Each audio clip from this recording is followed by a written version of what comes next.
আলহামদুলিল্লাহ, আজকে আমি বাসায় ইফতার করতে পেরে খুব খুশি হয়েছি।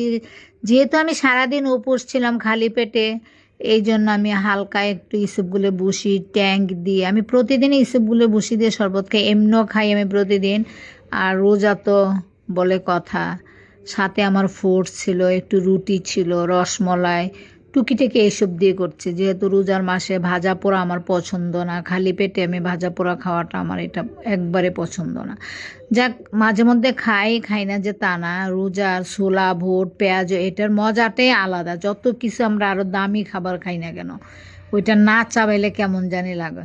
তরমুজটা খুবই রসালো তরমুজ। এখন তো তরমুজের সিজন, তরমুজ সবসময় খাবেন। আগেকার দিনে আমরা ছোটোবেলা দেখতাম ইফতারের সাথে সাথে চিড়া ভিজে রাখতো, চিড়া দই কলা দিয়ে কষলে, আমরাও খেয়েছি অনেক। আসলে ওইটাই স্বাস্থ্যসম্মত ছিল। জানি না এখন এই চিড়াগুলো জানি কেমন খেলে কেমন গ্যাসের মতো হয়। যাক, আমি এখন খাচ্ছি রসমলাই। আমার ইফতার আজকে বাসায় করতে পেরে খুব আনন্দ।